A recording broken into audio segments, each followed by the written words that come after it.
In 1977, Bob Gershon began his career as a communication professor at Castleton University. 40 years later, he's retiring as Castleton's longest-serving faculty member. Our PEGTV interns have the story.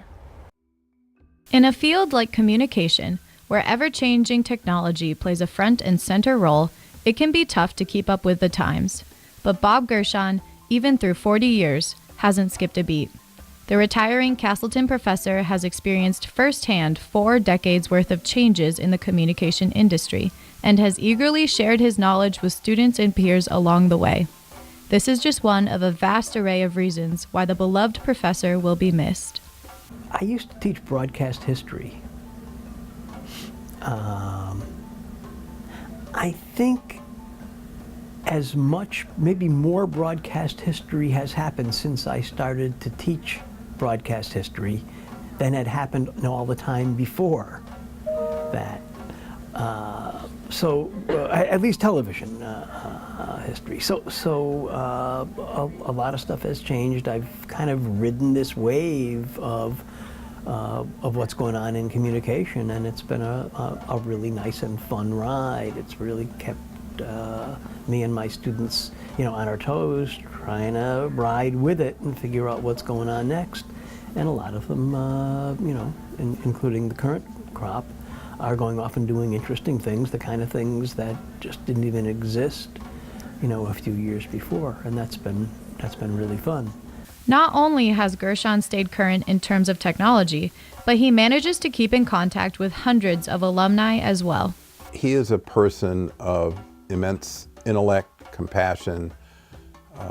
He's a magnet for students. When I go to these alumni reunions, I've been going to them for all these years, Boston, New York, wherever we've had them, homecoming especially. I have so many alums from the past 3 decades really come up to me and say, hey, how you doing? Professor Gershon, how's he doing? And they keep in touch with them too. But I ask them about their memories, and so many of them have wonderful memories of Bob Gershon and how Professor Gershon helped them while they were at Castleton and then in their career thereafter, including Darren Perrin, who's the anchor at Channel 3, who was a graduation speaker here, but dozens of others who actually initiate conversations about Bob Gershon. So he's become a very good friend and someone I admire greatly. President Dave Walk describes him as a quintessential professor. Professor Dave Blow is a student turned colleague of Gershon and says his departure will leave a huge void. He brings an energy to this department. He brings this great institutional knowledge because he's been here for 40 years. So that's what we're going to really miss. We ask him, hey, when did something happen? And he pretty much knows it, for advising students and stuff. He's such a great resource because he knows, right off the bat, well, this is what we do, this is what we did, this is why we did it. So really, for the rest of us colleagues, it's going to be a huge loss, especially for Michael, who's the new chair of the department. He leans on him a lot. He joked that he wishes there was a window in the wall between their offices so he could just kind of open it up and ask questions. When we built the addition to Leavenworth, the new communication annex, he was very involved in the design.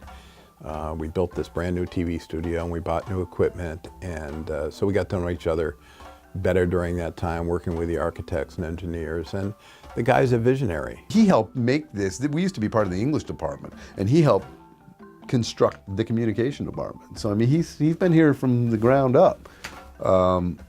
There's a lot. Just his presence, though. He's always smiling and stuff, and he always has a nice word for people.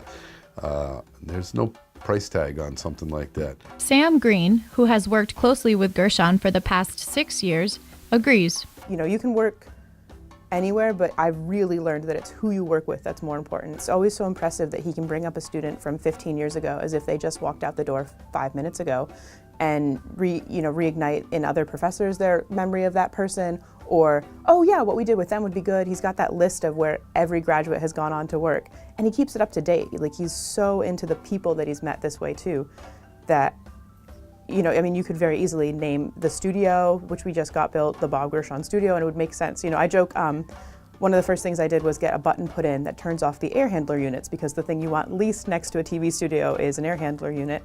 And I think maybe we'll put a plaque above that. That'll be, you know, in honor of Bob, we turned off the damn air handlers for once. Although the content of Professor Gershon's courses may have evolved throughout the years, his style of teaching seems to have stayed consistent, based on testimonials by Tom Leipold, class of 1994, and Martin Van Buren III, class of 2019.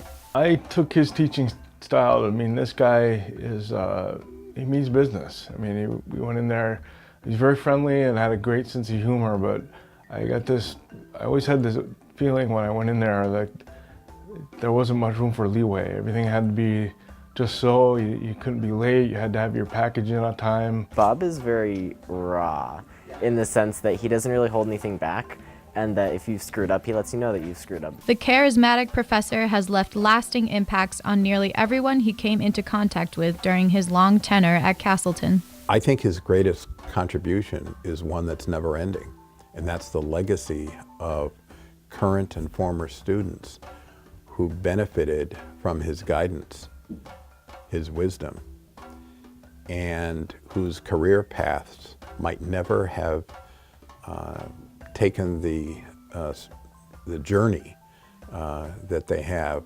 without his guidance, his passion, and his love. Dr. Gershon is really one and only. I definitely would not be here today, where I am today, without him and his influence.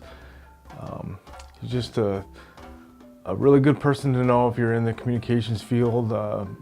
Certainly, he got me through it in good shape, and I think I got there from Vermont Tech, and I showed Dr. Gershon my transcript, and he said, "I think I can get you out of here in 6 semesters," and he did.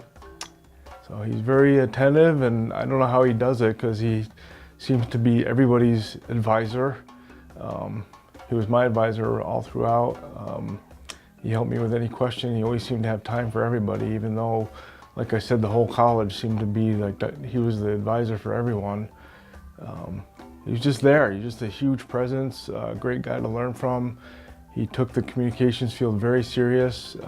Every time I walked into a TV workshop or any one of his classes, I always felt this feeling of, this is the real McCoy, this is real. I mean, to get that experience at college and then come out into the real world with that feeling that you've experienced it with Dr. Gershon, it's like an extra gold star on your resume that you went through the communications course with Dr. Gershon as your advisor and your instructor. He's very genuine in his teaching. You know he enjoys teaching. You know he's been here for a long time because he enjoys teaching. You can see all this wisdom underneath that bubble, and it's all there to be given to you and shared with and explored with and figured out at your own pace. But there's also that expectation of your responsibility. You know, he jokes about when somebody says, "Oh, it'll be edited later," or "It'll get done later." And he goes, the passive irresponsible. And I've started to think about that in my life, and, you know, taking ownership of the work that you're doing is so important, and say, I'll take care of that later, or I'll go and edit that. You know, that little bit of a difference, I think, can even make the difference when you have that sort of language and you go out into the world and you're starting to talk to employers to take on what you want, to take responsibility for it. Well, I guess I'm most excited, not really excited. I'm kind of looking forward to this idea that instead of having an obligation to be at a given place or a given time, that I can just follow my nose. That's part of it. The other issue is that over this last break, we managed to go with the school group to Cuba. And it was kind of fun being, you know, out and around. And I think in retirement, you know, there'll be more opportunities to go out and see stuff like that. And what is it that he will miss most about the place that has been his second home for 40 years? I've got a stock answer for that, because I've been asked it a bunch of times. And, you know, the thing about Castleton that's been pretty consistent over all the years is, I think, relative to most places that I have dealt with, people at Castleton tend to be kind. They tend to be nice to each other, even to a fault of letting their own stuff go to hell. But they tend to be really good to each other and take care of each other, and that's a great place to be. But the real question is, what is it that Castleton will miss most about Bob Gershon? I think we'll miss the magnetism of his teaching, the intense and positive and upbeat connections he has with current and former students, and we'll miss his generally positive, upbeat attitude and his sense of humor, all of that. We'll miss the wit and wisdom of Bob Gershon.